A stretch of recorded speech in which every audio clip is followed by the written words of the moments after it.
ஆன்லைனில் பார்த்து கொண்டிருக்கிறவங்களையும் அன்போடு கூட வாழ்த்துகிறேன். ஆண்டவர் எல்லாரையும் ஆசீர்வதிப்பாராக. 1 தீமோத்தேயு எடுத்துக்கொள்ளுங்கள்.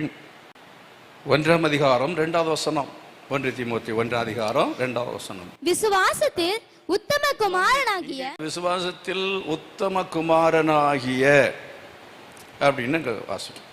இப்போ விசுவாசத்தில் உத்தம குமாரன், விசுவாசத்தை பற்றி பேசுறது என்பது ஒரு பெரிய ஒரு பாடம். அந்த பைபிள் என்ன சொல்லியிருக்குன்னா, விசுவாசம் அப்படிங்கிறத பற்றி விசுவாசமாகிய கப்பல் அப்படின்ட்டு, விசுவாசமாகிய கப்பல்.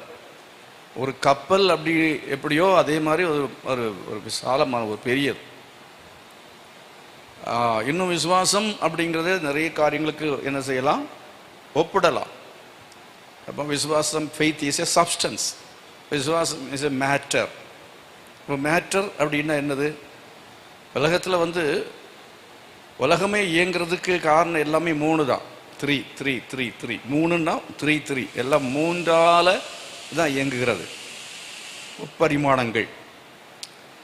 அப்போ நீங்கள் பார்த்தீங்கன்னு சொன்னால், ஆதியாகமம் 1ஆம் அதிகாரத்தில் படிச்சீங்கன்னா, ஆதியிலே தேவன் வானத்தையும் பூமியையும் படைத்தார். அப்போ ஆதியிலே என்கிறது என்னது?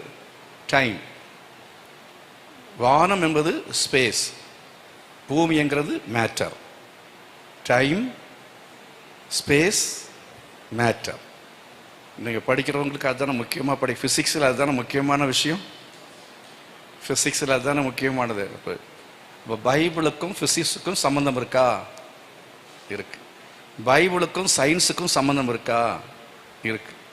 பைபிளுக்கும் ஹிஸ்டரிக்கும் சம்மந்தம் இருக்கா? இருக்கு. பைபிளுக்கும் ஜியாகிரபிக்கும் சம்மந்தம் இருக்கா? எப்படி இருக்கு? இந்த பூமி எத்தனை கண்டம்? இப்போ 5ங்கிறாங்க, 6ங்கிறாங்க, இப்படிலாம் இருக்கு இல்லையா? ஆனால் இது எல்லாம் ஒரே கண்டமாக இருந்தது. அதையும் ஒத்துக்கொள்றாங்க. அதுல தான் பிறகு பிரிஞ்சுது அப்படின்லாம் இன்றைக்கும் சொல்லப்படுகிறது. இந்த இந்தியா அதுக்கு முன்னால இருந்த கண்டத்துக்கு ஒரு பேர் சொல்லுவாங்களே, என்ன சொல்றாங்க? எனக்கு ஞாபகத்தில் வரல. இங்கே சொல்றது எனக்கு கரெக்டாக இப்படி கிடைக்கல. அது நீங்கள் கேள்விப்பட்டிருக்கீங்க இல்லையா? ஒரே கண்டமாக அப்படி பிரிந்து பிரிந்து பிரிந்து தான் பல கண்டமாக இருக்கு. அதாவது சேர்க்கும் பொழுது ஒன்றா இருக்க, எது எதோட சேரக்கூடியது என்றெல்லாம் இன்றைக்கு ஆய்வில் சொல்லுகிறார்கள். பரிசுத்த வேதத்தில் பேலேகுங்கிற காலத்தில் பூமி பகுக்கப்பட்டது அப்படின்னு சொல்லியிருக்கு. அப்போ ஜியாகிரபி பைபிள்ல இருக்கிறது. அதே போல இன்னும் இப்படி இந்த காரியங்கள் உள்ள நான் போகலை, அதெல்லாம் விஷயம். இப்போ 3. இப்போ அப்படியே நீங்க பாருங்க, ஒவ்வொன்றையுமே 3 தான் இருக்கும். இப்போ ஏஐ அப்படின்னு எடுத்துக்கிட்டீங்கன்னா, ஏஐன்னா artificial intelligence. Artificial intelligence. I அப்படின்னா இன்டெலிஜென்ஸ். இன்டெலிஜென்ஸ் யார்கிட்ட இருக்கு? உங்ககிட்ட இருக்கிறதுக்கு பேர் என்னது? நம்மகிட்ட இருக்கிறதுக்கு பேர் என்னது? இன்டெலிஜென்ஸ். இன்டெலிஜென்ஸ் இல்லாதவங்க இருக்கீங்களா? இன்டெலிஜென்ஸ் இல்லாதவங்களுக்கு பேர் பைத்தியம்னு பேர். இன்டெலிஜென்ஸே இல்லைன்னா, சுத்தமாக இன்டெலிஜென்ஸ் இல்லைன்னா, எல்லாருக்கும் திறமை இருக்கு, அதாவது கொஞ்சம் திறமை இருக்கு. ஆர்டிஃபிஷியல் இன்டெலிஜென்ஸ் பல லெவலில் வளருது. அது என்னன்னா டேட்டாஸ். எவ்வளவு டேட்டாஸ் அவங்களுக்கு கிடைக்குதோ, இந்த டேட்டாஸ் அவங்க யாருக்கு? எலான் மஸ்க்கு நிறைய கிடைக்குது. அதை வச்சு அவன் நிறைய என்ன செய்கிறார்? அதை யூஸ் பண்ணுறார். டேட்டாஸ். இப்போ டேட்டாஸுங்கிறது என்னென்னா அறிவு. எவ்வளவு டேட்டாஸுங்கிறதுன்னு சொல்கிற சமயத்தில் ஒவ்வொன்றை பற்றியும் உள்ளதான காரியங்கள் பேசுவது, தகவல்கள், இன்ஃபர்மேஷன்ஸு, இந்த மாதிரி எல்லாமே ஒவ்வொன்றும் விதவிதமான காரியங்கள். அதெல்லாம் தான் உங்களை பற்றி இன்ஃபர்மேஷன்ஸ் எல்லாத்தையும் அது கலெக்ட் பண்ணுது. அந்த அடிப்படையில் நம்ம பேசுகிற காரியம் இதெல்லாம் அதன் அடிப்படையில் தான் இந்த ஆர்டிஃபிஷியல் இன்டெலிஜென்ஸ் செயல்படுகிறது. அப்போது உங்களுக்கு இருக்க இன்டெலிஜென்ஸை தான் எடுத்து ஆர்டிஃபிஷியல் இன்டெலிஜென்ஸ் செயல்படுது. இப்போ 2 தானா? இல்லை, இன்னொன்று இருக்கு. அது சேரலைன்னா இது 2ம் சேர்ந்தாலும், இன்டெலிஜென்ஸ் தனியாக வேலை செஞ்சாலும் அது எல்லாமே பைத்தியக்காரத்தனமாக போயிடும். 1 தீமோத்தேயு 1 கடைசியில் பார்த்தீங்கன்னா 2 பேரை சொல்லியிருக்கோம். விசுவாசமாய் கப்பலை சேதப்படுத்தினார்கள். சேதப்படுத்தினவங்க 2 பேரை சொல்லியிருக்கோம். அந்த மாதிரி ஆட்கள் அவங்க எல்லாம் யார் முட்டாள் கிடையாது, பைத்தியம் கிடையாது, திறமையானவர்கள். ரொம்ப திறமை கூடி போச்சுன்னு சொன்னால் அது வேற விதமான பைத்தியம். திறமை கூடினாலும் அது ஒரு வகையான பைத்தியம். திறமையே இல்லை, சுத்தமாக திறமையை பயன்படுத்தலை அப்படின்னு சொல்லி இருக்கிற என்னன்னா முழு பைத்தியம். இது இன்னொரு வகை. நான் சொல்கிற விஷயம் என்ன அப்படின்னா, அது திறமையை மட்டும் சார்ந்து ப்ளஸ் ஆர்டிஃபிஷியல் இன்டெலிஜென்ஸையும் சேர்த்து அப்படி ஒரு மனுஷன் வளர்ந்தா அதனுடைய முடிவு என்னங்கிறத அறிகிறதுக்கு பேர் தான் அது பகுத்தறிவு. அந்த பகுத்தறிவுங்கிறத விட இன்னொன்று என்ன சொல்ல போனா ஜிஐ. நம்ம பகுத்தறிவு அப்படிங்கிறதுக்கு நம்ம பகுத்தறிஞ்சாலும் அறிய முடியாது, அது ஒரு இன்டெலிஜென்ஸும் கூட சொல்லலாம் நம்ம பகுத்தறிவுக்கு. ஆனால் உண்மையான பகுத்தறிவு என்கிறது கடவுள் தருகிற அறிவு. கிடங்க ஜிஐ ஐஏஐ இந்த 3ம் சேராம என்ன இல்லை, உங்கள் வாழ்க்கை நிறைவு பெறவே பெறாது. கரங்களை வைத்து கத்திர மொழி விடுறோமா? எத்தனை பேர் புரிஞ்சுக்கிட்டீங்க? ஐ வேணும், ஏயும் யூஸ் பண்ணிக்கிங்க. ஆனால் இது 2ஐயும் சேர்த்து மெயின் அங்கே இருக்கணும். ஜிஐன்னா என்னது புரியலை. ஜெனரல் ஐன்னா நினைக்கிறேன் காட்ஸ் இன்டெலிஜென்ஸ். யோசிக்கிறாங்க ஜிஐன்னா என்ன புதுசாக ஒன்று கண்டுபிடிக்கிறாரு. God's intelligence. இப்போ காட்ஸ் இன்டெலிஜென்ஸு இந்த இன்டெலிஜென்ஸ் எங்கேருந்து வந்தது? இன்டெலிஜென்ஸ் நம்முடைய இன்டெலிஜென்ஸ் எப்படி வந்தது சொல்லுங்க? காட் வந்தது. காடு நாசியில் சுவாசத்தை ஊதி ஜீவாத்மாவானோம் இல்லையா? அது மட்டும் இல்லை, மண்ணினால் உருவாக்கினார். நம்மை மண்ணிலிருந்து உருவாக்கினார். இப்போ மண்ணிலிருந்து உருவாக்கும் பொழுது இப்போ நீங்கள் ஒன்று கவனிக்கணும். இந்த சிப்பு அது இதெல்லாம் அதுக்கு பேர் மண்ணாங்கட்டின்னு சொல்லலாம். இந்த எல்லாம் மண்ணாங்கட்டிகளும். ஆக நான் எதை மோசமாக பேச நினைக்காதங்க. இதெல்லாம் மண்ணாங்கட்டிகள், சரியா இல்லையா? இதுக்குள்ளால் இருக்கிறது எல்லாமே என்னென்ன சத்தம் போடுது, நல்லா வாசிக்கிறதுக்கு கம்ப்யூட்டருக்குள்ளே இருக்க எல்லாம் மண்ணாங்கட்டிகள். புரியலையா? சிப்பில் இருக்கிறது மண்ணை சார்ந்து மண்ணுக்குள்ளே இருந்து இங்கே இந்தியாவில் கிடைக்கலன்னா தான் அதுதான் இறக்குமதி பண்ணுறான். அமெரிக்காக்காரன் பணம் இருக்கிறதுனால அதை நிறைய கிடைக்கிற இடத்துல என்ன செய்கிறான், அவன் இறக்குமதி பண்ணி கம்ப்யூட்டர் சம்பந்தமான இப்படிப்பட்ட இன்டெலிஜென்ஸ், ஆர்டிஃபிஷியல் இன்டெலிஜென்ஸுக்கு உதவக்கூடிய நவீன காரியங்களுக்கான இவைகள் இந்த செயற்கை, அதாவது இயற்கையான இது எதுலேருந்து உண்டாக்குறாங்க அப்படிங்கிறதெல்லாம் நீங்கள் பார்த்தீங்கன்னா சிலிக்கான் எங்கே இருக்குது? மண். இப்போ எல்லாம் பூமி இல்லைன்னா, மேட்டர் இல்லைன்னா ஒன்றுமே இல்லை. அதற்கு சோத்திரம். அப்போ இந்த ஆர்டிஃபிஷியல் இன்டெலிஜென்ஸ் எதுலேருந்து வந்தது? பூமியிலேருந்து தான் வந்துச்சு. இன்டெலிஜென்ஸ் எதுலேருந்து தான் வந்தது? மண்ணிலேருந்து தான் வந்துச்சு. நீங்கள் சொல்லுங்க, நான் மண்ணாக இருக்கிறேன், நான் மண்ணுக்கு திரும்புவேன். நீ மண்ணாக இருக்கிறாய், மண்ணுக்கு திரும்புவாய்.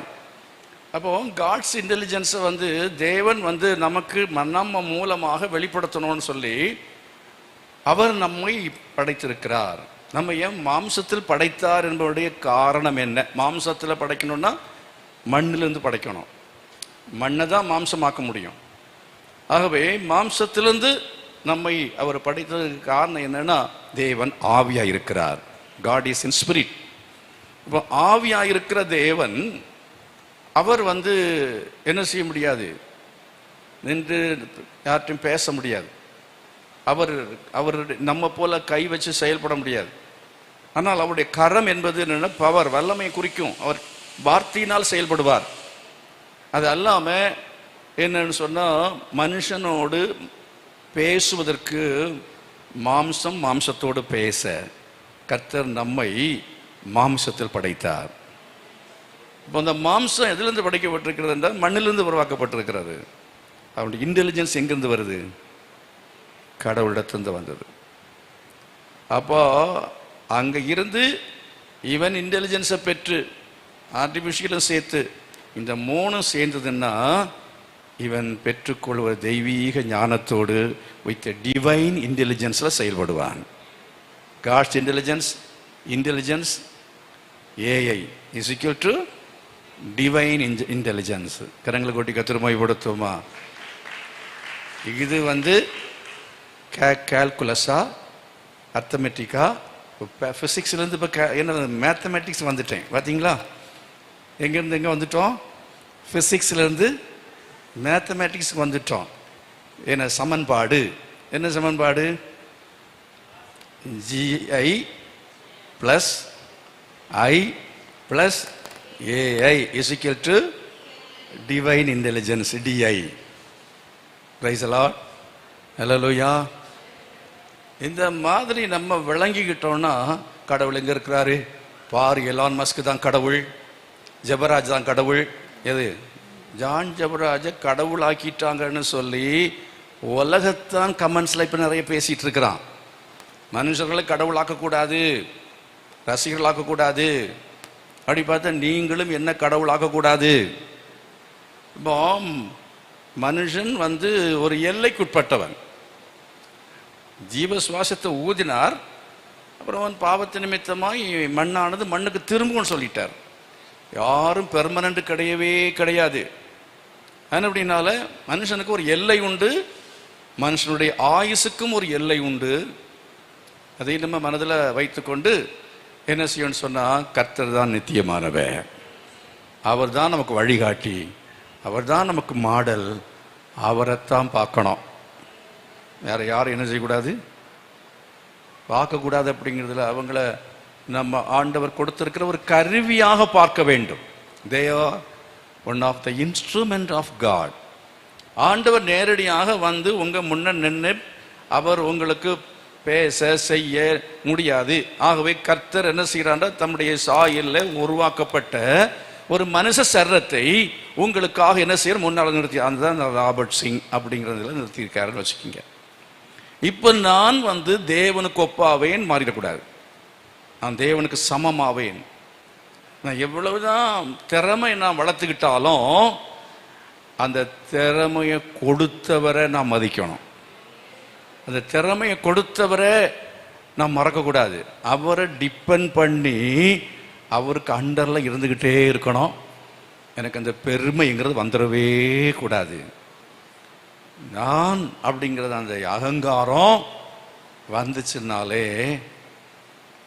ஆண்டவர் நம்ம கைவிட்டுருவார், அது கட்டாயிரும். இந்த ரெண்டும் நின்னா வேலைக்காகவே ஏயும் சரி ஐயும் சரி அது என்ன செய்யாது, வெற்றி அடையவே அடையாது. கடைசியில் தோல்வியில் தான் முடியும். எத்தனை விஞ்ஞானிகள் இருந்தாலும் அவங்கெல்லாம் கடைசியில் அவர்கள் என்னன்னா வாழ்க்கையில் எல்லாம் கண்டுபிடித்தோம், ஆனால் இயேசு இல்லைங்கிற நிலைமையில அவருடைய முடிவில் பார்க்கும் பொழுது அவர் தோல்வியாகத்தான் இருந்திருக்கிறது. எவ்வளவு திறமையில் ஆடினாலும் பாடினாலும் ஒவ்வொரு நடிகன் நடிகையுடைய முடிவை பார்க்கும் பொழுது தோல்வியும் அதாவது பரிதாபமாகவும் முடிந்திருக்கிறது. ஒருத்தரும் என்ன செய்யல, நல்ல நிலைமையில முடியல. ஆகவே மூணும் சேரணும். கடவுளே எப்படின்னா பிதா குமாரன் பரிசுத்தாவி.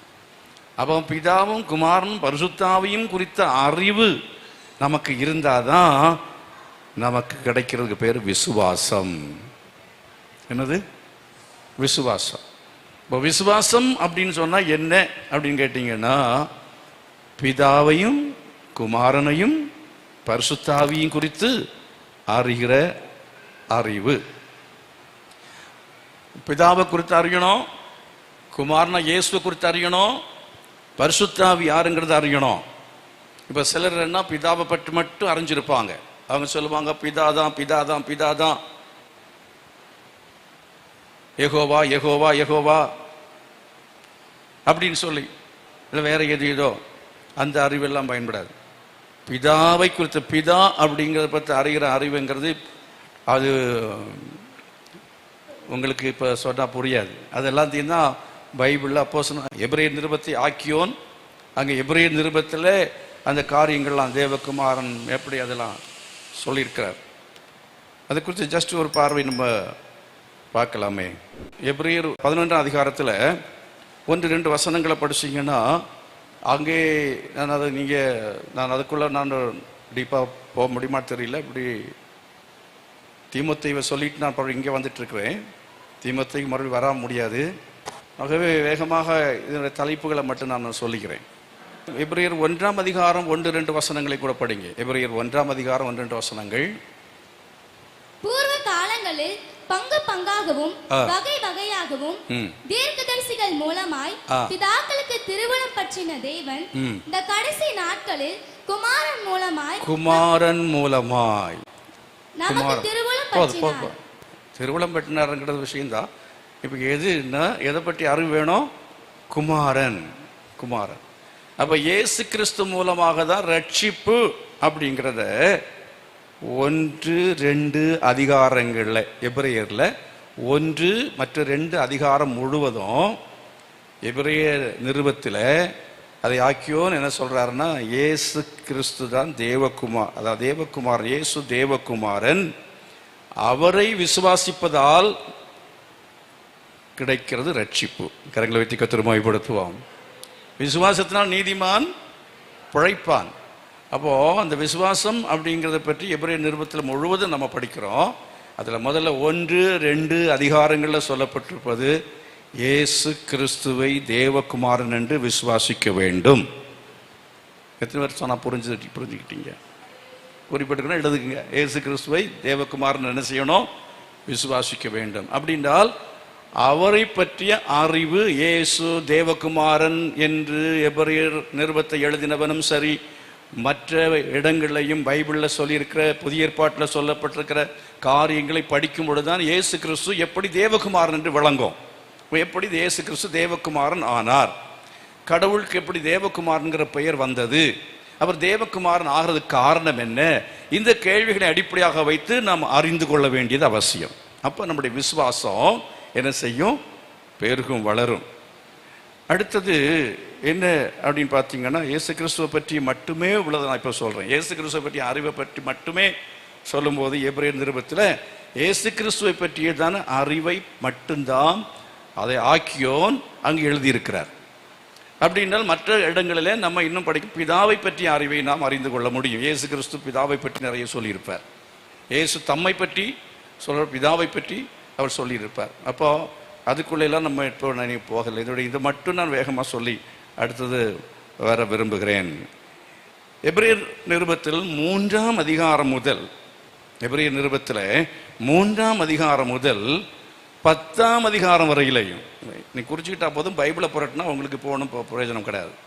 3ஆம் அதிகாரம் முதல் 10ஆம் அதிகாரம் வரையிலையும் நீங்கள் படித்து பாருங்க. இங்கே படிக்கும் பொழுது இயேசு மகா பிரதான ஆசாரியர் என்கிறத பற்றி விவரமாக விளக்கமாக அதை ஆக்கியோன் அங்கு எழுதியிருக்கிறத கவனிப்பீர்கள். எத்தனை நான் சொன்னதை கவனிக்கிறீங்க? எபிரேயர் நிருபத்தை நீங்கள் படிக்கும்போது இது உங்களுக்கு என்ன செய்யும்? விளங்கும், படிப்பதற்கு எளிதாக இருக்கும். 1-2 அதிகாரங்களிலே இயேசுவே தேவகுமாரன், அவரால் தான் ரட்சிப்பு அப்படிங்கிறதை 1-2 அதிகாரங்களில் விளக்கி இருக்கிறார். இந்த கண்ணோட்டத்தில் 2 அதிகாரத்தையும் படித்தவங்களுக்கு விளங்கும். 3ஆம் அதிகாரத்திலிருந்து 10ஆம் அதிகாரம் வரை நீங்கள் படிக்கும்போது அங்கே இயேசு பிரதான ஆசாரியர், மகா பிரதான ஆசாரியர் அப்படின்னா அவரால் பாவத்திலிருந்து விடுதலை உண்டு என்று விசுவாசிக்கும் விசுவாசம் அவர் மேல் நமக்கு வரும். திறமைப்படுத்துமா?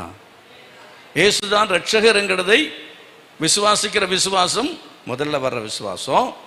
அவர் தேவகுமாரன்கிற அறிவினாலே.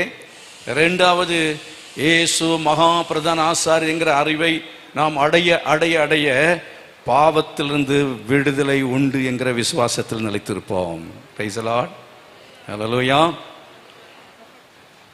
அதுதான் நம்ம எபிரேயர் 3:14 படிக்கிறோம், 15 படிக்கிறோம், 3:16 ஒரு சில எக்ஸாம்பிள்ஸாக 3 வசனங்கள் அதில் நீங்கள் குறித்து கொண்டு படித்தால் இன்னும் 10:23, 24, 10:25, 6:10, 6:11, 6:12, 9:28, ஆகிய இந்த வசனங்கள் எல்லாவற்றிலையும் சொல்லப்பட்டிருக்கிறது. பாவத்தில் விடுதலை உண்டு அப்படிங்கிறதுக்கு இந்த 3, 14, 15, 16 ஆகிய வசனங்கள் மூலமாக அதை நாம அறிந்து கொள்கிறோம்.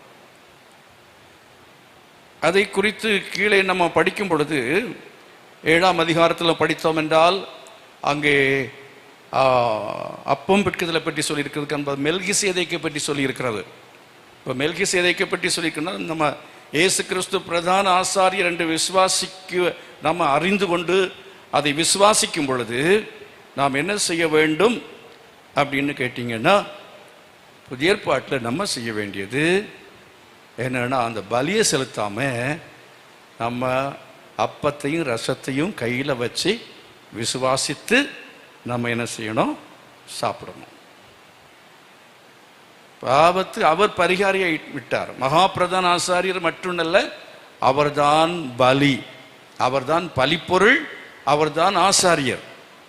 இப்போ நம்ம செய்ய வேண்டிய அதை விசுவாசித்து அதுக்கு அடையாளமாக நம்ம என்ன செய்யணும்னு சொன்ன, அவரிடத்துல வரும்போது அவர் செலுத்தின பலிக்கு அடையாளமான அப்பத்தையும் அவர் சிந்தின ரத்தத்துக்கு அடையாளமாக அந்த ரசத்தையும் எடுத்து விசுவாசித்து நம்ம என்ன செய்யணும்? பூசிக்கணும். இதெல்லாம் எடுத்து புரிஞ்சுது. அதனால என் மாம்சத்தை பூசித்து என் ரத்தத்தில் பானம் பண்ணாதவனுக்கு என்ன இல்லை? நித்திய ஜீவன் இல்லை அப்படின்னு சொன்னார். என் மாம்சத்தை பூசித்து என் ரத்தத்தில் பானம் பண்ணாத என்ன இல்லை? நித்திய ஜீவன் இல்லை என்றார். உங்களுக்கு புரிஞ்சுதா இப்போ? அப்ப அதன் மூலமாகத்தான் நம்ம அந்த விசுவாசம், அந்த அறிவின் மூலமாகத்தான் பாவத்திலிருந்து விடுதலை என்ன செய்கிறோம்? பெற்றுக்கொள்கிறோம். இன்னொன்று, அதாவது இது எதில் அடிப்படையில் நான் சொல்லுகிறேன் என்றால், எபிரேயர் நிருபத்தில் மெல்கிசேதேக்கை பற்றி சொல்லியிருக்கு பாருங்க. மெல்கிசேதேக்கை பற்றி எபிரேயர் நிருபக்காரன் சொல்கிறார். மெல்கிசேதேக்கை பற்றி சொல்லும் பொழுது அப்பமும் ரசமும் அவன் கொண்டு வந்து யாரு? ஆபிரகாமை ஆசீர்வதித்தான் என்று சொல்லி இருக்கிறது அல்லவா? அப்பமும் ரசமும் கொண்டு வந்து, அப்ப மெல்கிசேதேக்கு அங்க சொல்ல காரணம் என்ன? அப்பமும் ரசமும் கொண்டு வந்து ஆபிரகாமை ஆசீர்வதித்தான். அதனால நாம கர்த்தருடைய பந்தி என்கிறது ஏதோ ஒரு காரியம் நினைத்து விடக்கூடாது. இது நம்ம இயேசு பிரதானாசிங்கிற அறிவை அடைந்து அவரை விசுவாசித்து அந்த விசுவாசத்துக்கு அடையாளமாக செய்கிற காரியங்கள்ல ஒன்று, விசுவாசத்தின் கிரியைகளிலே ஒன்று. அவரை அறிந்து கொள்கிற அறிவினாலே நமக்கு விசுவாசம் வருகிறது. அதை சொன்னேன், அறிவு. பிதாவை குறித்தும் குமாரனை குறித்தும் பரிசுத்தாவை குறித்தும் தனித்தனியாக எந்த அளவுக்கு அறிந்து கொள்கிறோமோ அது நமக்கு விசுவாசத்தை கொடுக்கிறது, விசுவாசத்தை வர்த்திக்க செய்கிறது, விசுவாசத்தில் வளர செய்கிறது. அது மட்டும் அல்ல, அந்த விசுவாசத்தை விசுவாசித்துட்டு அப்படின்னு விட்டுறக்கூடாது. எனக்கு பிதாவை நல்லா தெரியும், குமாரன் நல்லா தெரியும், இயேசு கிறிஸ்து நல்லா தெரியும், வீட்டில் கூட நல்லா தூங்குவேன்னா நல்லா கவனிங்க. ஒரு காயின் ஒரு நோட்டு கரன்சி அது வேல்யூபிள் அப்படின்னா 2 பக்கம் உண்டு. என்ன உண்டு? 2 பக்கம் உண்டு. அதே போல தான் விசுவாசத்துக்கு 2 பக்கங்கள், விசுவாசத்துக்கும் 2 பக்கங்கள் உண்டு. எத்தனை பேர் நல்லா கவனிக்கிறீங்க? என்ன 2 பக்கம்? ஒன்று என்னன்னா கடவுளை அறிகிற அறிவு, இந்த நாலேஜ் ஆஃப் காட். என்னது? கடவுளை அறிகிற அறிவு. அதான் பைபிள். நம்ம ரோமர்ல படிக்கும் என்ன படிக்கிறோம்? விசுவாசம் கேள்வியினாலே வரும், இல்லைன்னா வாசிப்பதுனாலே வரும். விசுவாசம் வசனத்தை கேட்கறதுனால வரும், இல்லைன்னா வசனத்தை வாசிக்கிறதுனால வரும். அறிவு வசனத்தின் மூலமாய் வருகிறது. அடுத்தது கிரியை இல்லாத விசுவாசம் செத்தது. எங்க சொல்லியிருக்கு? யாக்கோபுல நீங்க படிச்சுக்கிங்க. அப்புறம் யாக்கோபு நிருபத்தில் தேடி எடுத்து படிச்சுக்கிங்க. வசனத்தை நான் இங்க இப்ப சொல்லலை. யாக்கோபுல சொல்லி இருக்கிறது கிரியை இல்லாத விசுவாசம் செத்தது. அப்ப என்ன வேணும்? கிரியை வேணும். இயேசு கிறிஸ்துவை தேவகுமார் என்று விசுவாசிக்கிறோம். விசுவாசித்தா மட்டும் போதும், அறிக்கை செய்யணும். விசுவாசித்தா மட்டும் போதாது, அறிக்கை என்பது ஒரு கிரியை. அறிக்கை என்பது கிரியை. இயேசுவை நீங்கள் விசுவாசித்து அறிக்கை செய்வது என்பது சாட்சி சொல்லுறேன். இயேசுவை நான் ஏற்றுக்கிட்டேன், இயேசுவை ரட்சித்தார் அப்படின்னு சொல்றீங்க பாருங்க, அதுதான் அறிக்கை. இல்லை நான் மனசுக்குள்ள வச்சிருக்கிறேன் அப்படின்னா இல்லை, நீங்க அது பகிரங்கமா அந்த சாட்சி சொல்லணும், அறிக்கை செய்யணும். இயேசு தேவகுமாரன் என்கிறதை அறிக்கை செய்யணும். அப்புறம் விசுவாசம் உள்ளவனாகி, லிசன், கவனிக்கிறீங்களா? விசுவாசம் உள்ளவனாகி ஞானஸ்நானம் பெற்றவன், மீதி நீங்க சொல்லிடணும், ரட்சிக்கப்படும். அப்ப விசுவாசம் உள்ளவனாகி என்ன செய்யணும்? ஞானஸ்நானம் எடுக்கணும். அப்ப ஞானஸ்நானம் எடுக்கிறது விசுவாசம் உள்ளவனாய் ஞானம், அது கிரியை. அடுத்த பக்கம் இயேசுவை கடவுள் அறிஞ்சாச்சு, எல்லாம் தெரிஞ்சாச்சு, இப்போ என்ன செய்யணும்? ஞானஸ்நானம் எடுக்கணும். அடுத்தது பாருங்க, இப்போ நான் கொஞ்சம் முன்ன சொன்ன பாருங்க, நிறைய சொல்லலாம். அப்பம் பிட்குதல் என்பது ஒரு விசுவாசத்தின் நம்ம அறிக்கை செய்கிற ஒரு அறிக்கை. அப்பம் பிட்குதல் என்பது விசுவாசத்தை நாம் அறிக்கை செய்கிற ஒரு அறிக்கை. நீங்க ஞானஸ்தானம் எடுக்கிறதும் ஒரு அறிக்கை தான். பப்ளிக் என்ன செய்யறீங்க? ஞானஸ்தானம் மற்றவங்க மத்தியில் சாட்சியாய் நின்று அவங்க செய்யும் பொழுது அறிக்கை செய்கிறீங்க, அது கிரியை. அதே போல அப்பம் பிட்குதல்ங்கிறதும் கர்த்தருடைய பந்தியை நீங்க கையில வாங்கி அங்க நின்று செய்கிற சமயத்துல நீங்க துன்மார்க்கமா ஜீவிக்கல, அபாத்திரன் இல்லை. அபாத்திரம் இல்லைன்னா விசுவாசத்தை அந்த மறுதலிக்காதவர்கள். நான் விசுவாசம் என்ன மறுதலிக்கல, நான் விசுவாசியாத்தான் இருக்கிறேன், அந்த ரட்சிப்பை நான் அந்த ரட்சிப்பின் விசுவாசத்தை இருக்கிறேன் அப்படி என்கிற அந்த நம்பிக்கையோடு, அந்த நம்பிக்கையை என்ன செய்யறாங்க? சபையில சொல்லி அது இருக்கிறீங்களா அப்படின்லாம் கேட்கும்போது ஆமா நான் இருக்கிறேன் அப்படின்னு சொல்லி என்ன செய்யறீங்க? அந்த அறிக்கையை வெளிப்படுத்தி புசிக்கிறீர்கள், பானம் பண்ணுகிறீர்கள். நம்ம அடுத்தது இன்னொன்று 1 2 3 சொல்றதுக்கு கிரியை நிறைய இருக்கும். ஆனால் 1 2 அன்னைக்கு குறிச்சிக்கிங்க. நான் இத்தனை சொன்னேங்கிறது நீங்களே நம்பர் போட்டுக்குங்க.